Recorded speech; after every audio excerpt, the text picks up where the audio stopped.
Olá, amigos da TV Justiça, já está no ar mais uma edição de Síntese. Você tem a possibilidade de rever os destaques entre os julgamentos da semana no plenário do Supremo Tribunal Federal. Hoje nós vamos rever os julgamentos que aconteceram em destaque nos dias 23 e 24 de março de 2011. Karina, sessões que foram marcadas por uma grande quantidade de processos, uma verdadeira limpeza de pauta, muitos recursos foram julgados, mas que tem essencialmente dois processos como grande destaque da semana.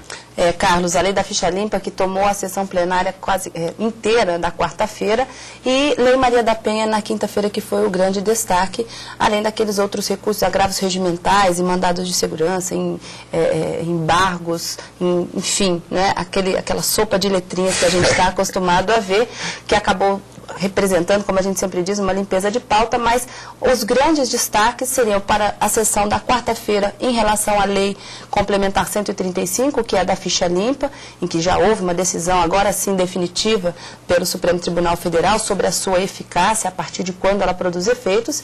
E na quinta-feira o grande destaque é sobre a constitucionalidade do artigo 41 da Lei Maria da Penha. Dois assuntos de grande repercussão e que nós discutiremos aqui nesse síntese. Aliás, a discussão em relação à Lei Maria da Penha, ela tomou toda a primeira parte da sessão plenária da quinta-feira. Mas nós vamos começar com a quarta-feira, a sessão plenária do dia 23 de março de 2011, recurso extraordinário 633.703, relatoria do ministro Gilmar Mendes, Leonídio Henrique Correia Bolsas versus Ministério Público Eleitoral. Um recurso extraordinário ajuizado pela defesa do político Leonídio Henrique Correia Bolsas, do PMDB, contra a decisão do Tribunal Superior Eleitoral, que indeferiu o registro da candidatura dele ao cargo de deputado estadual, em razão de condenação por improbidade administrativa. No RE, a defesa do político alegou que a lei da ficha limpa não poderia ter sido aplicada às eleições de 2010, em obediência ao princípio da anterioridade da lei eleitoral, previsto no artigo 16 da Constituição Federal. Sustenta ainda que a decisão do Tribunal Superior Eleitoral teria violado o preceito constitucional de que ninguém será considerado culpado até o trânsito em julgado de sentença penal condenatória, entre outros dispositivos da Constituição. Helena, como você até já adiantou, é um tema que, na verdade, voltou ao plenário do Supremo Tribunal Federal. Carlos, o ano passado os ministros começaram a discussão com o recurso extraordinário em que o ex-governador do Distrito Federal, Joaquim Roriz, trazia o assunto ao plenário por conta de uma renúncia que ele teria feito a um mandato e que isso seria uma das causas da inelegibilidade trazida pela Lei Complementar 135. O argumento, à época de Joaquim Roriz, assim como todos os demais que recorreram ao Supremo, diziam que a Lei Complementar 135 não poderia ser aplicada às eleições de 2010 por ofensa ao princípio da anterioridade eleitoral, enfim. Naquela época, o ex-governador, o recorrente, ele abriu mão desse recurso, ele desistiu do recurso e os ministros acabaram o julgando extinto, sem julgar o mérito, sem decidir efetivamente a partir de quando se daria a vigência da lei da ficha limpa. Ato sequente, veio ao Supremo também outro recurso extraordinário, agora de Jader Barbalho, quando os ministros, ainda com uma composição deficitária por conta da aposentadoria do ministro Eros Grau, não havia o 11º ministro para desempatar uma votação que ficou efetivamente 5-5, 5 ministros para entender como o TSE de que a lei complementar valeria para as eleições de 2010 e 5 ministros votando no sentido absolutamente oposto.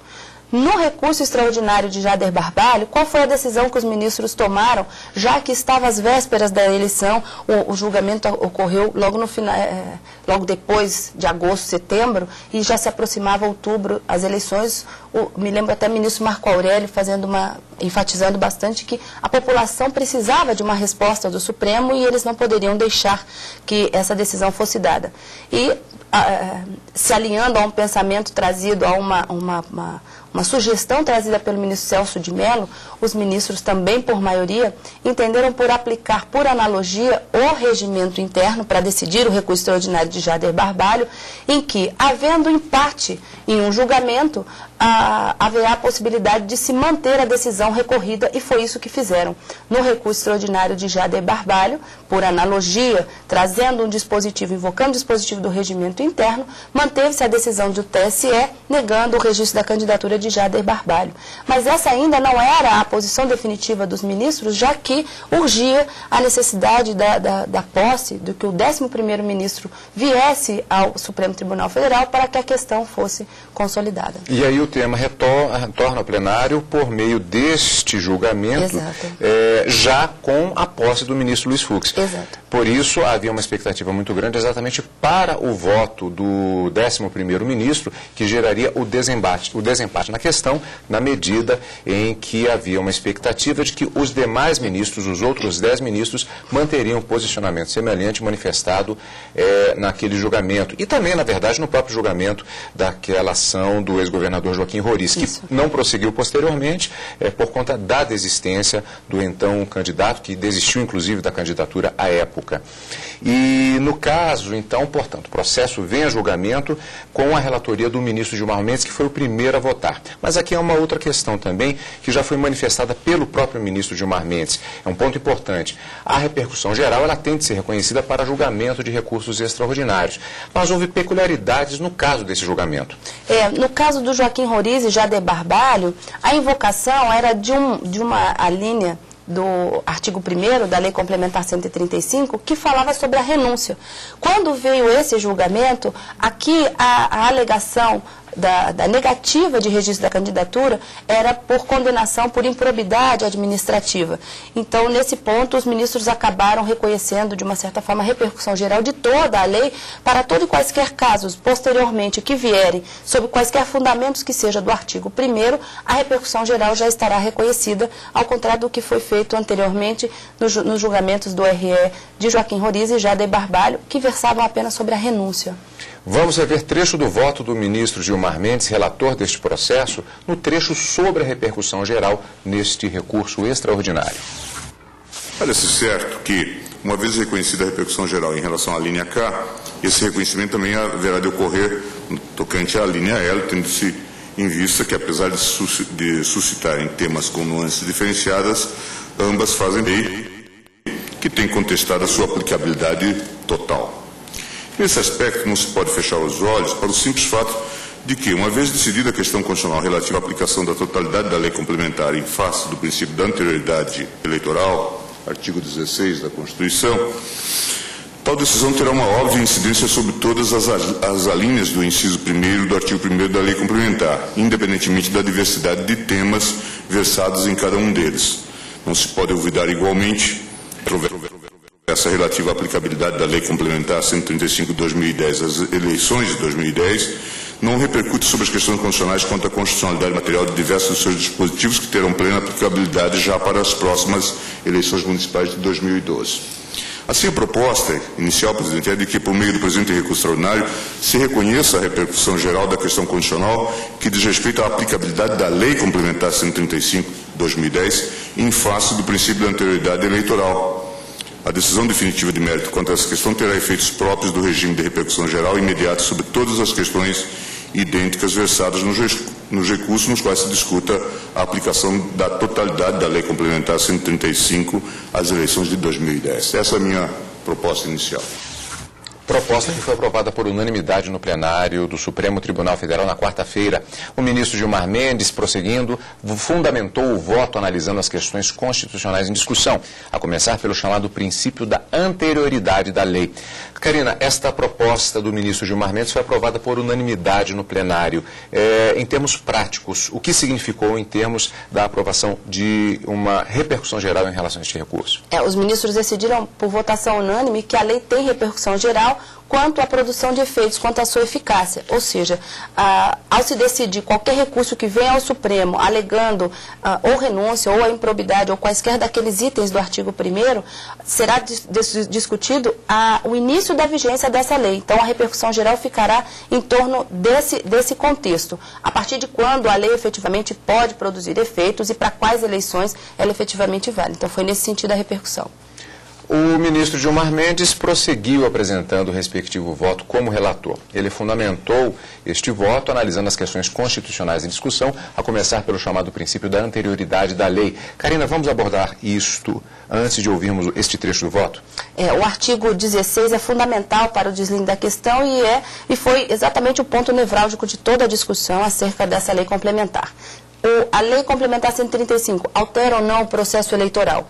Isso porque, de acordo com o artigo 16, toda lei que altera o processo eleitoral, ela entra em vigor a partir da sua publicação. No entanto, e aí vem o princípio da anterioridade eleitoral, ela somente pode ser aplicada às eleições que ocorrerem até um ano após a sua publicação, a sua entrada em vigor, vamos dizer dessa forma. Então, para as eleições, interpretando literalmente o artigo 16, para as eleições de 2010, essa lei não poderia incidir porque ela é uma lei de junho de 2010 e as eleições ocorreram no mesmo ano eleitoral. Então, o princípio da anterioridade, a se entender que a Lei Complementar 135 altera o processo eleitoral, não poderia incidir sobre as eleições de outubro de 2010. Vamos rever com mais detalhes na fala do ministro relator, quando ele levanta esta questão perante o plenário.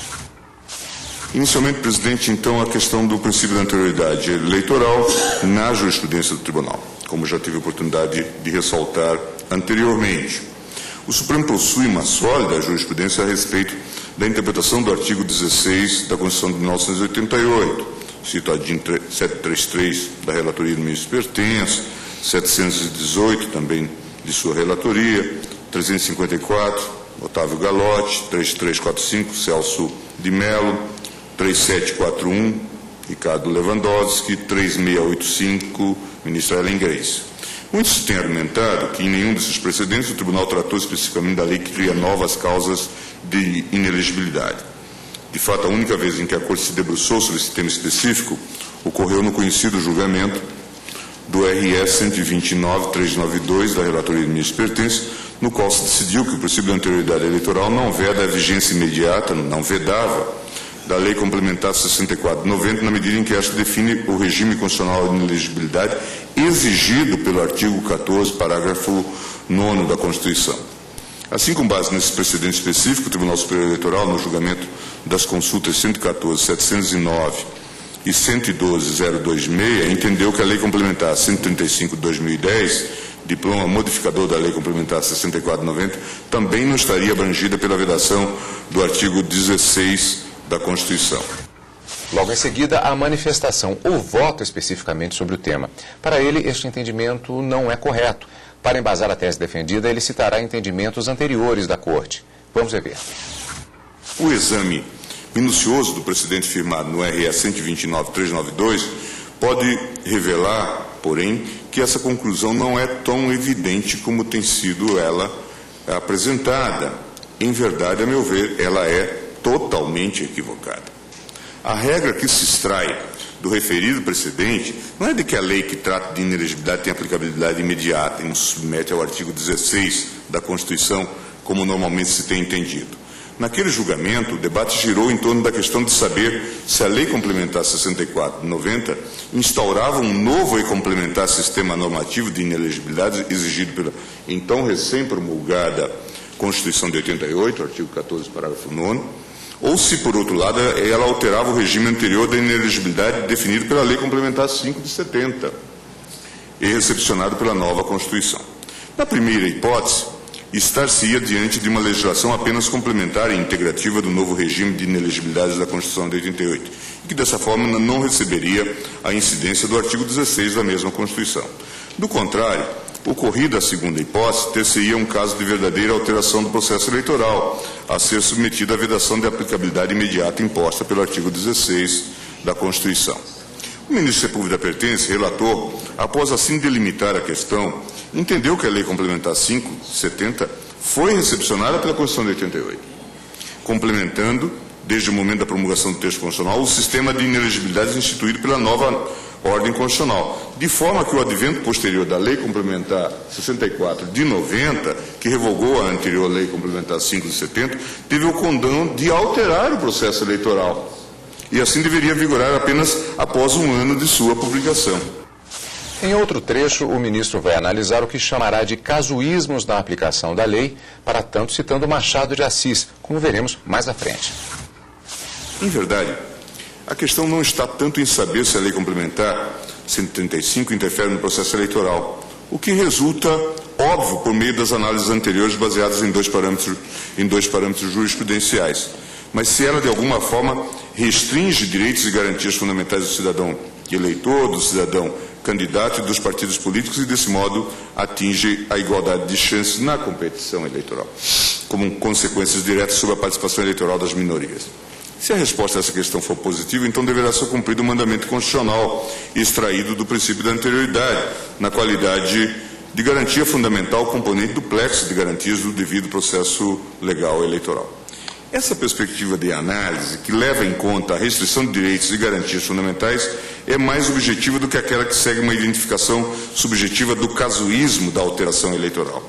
A experiência, inclusive da jurisprudência do Supremo, demonstra que a identificação do casuísmo acaba por levar à distinção subjetiva entre casuísmos bons ou não condenáveis, alterações ditas louváveis que visam a moralidade do pleito eleitoral, e casuísmos ruins ou condenáveis, com o intuito de submeter apenas estes últimos à vedação de vigência imediata imposta pelo artigo 16 da Constituição.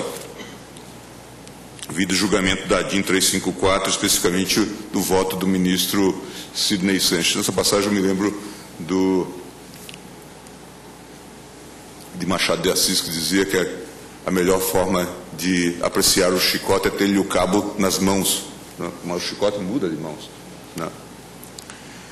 Se o princípio da anterioridade eleitoral é identificado pela mais recente jurisprudência do STF como uma garantia fundamental do devido processo legal eleitoral, sua interpretação deve deixar de lado considerações pragmáticas que, no curso do pleito eleitoral, acabam por levar a apreciações subjetivas sobre a moralidade deste ou daquele candidato ou partido político. O voto do ministro Gilmar Mendes não terminou aí. Ele ainda vai falar sobre o impacto da interpretação da lei no próprio processo eleitoral. Isso é o que você vai ver no próximo bloco do Síntese, aqui na TV Justiça.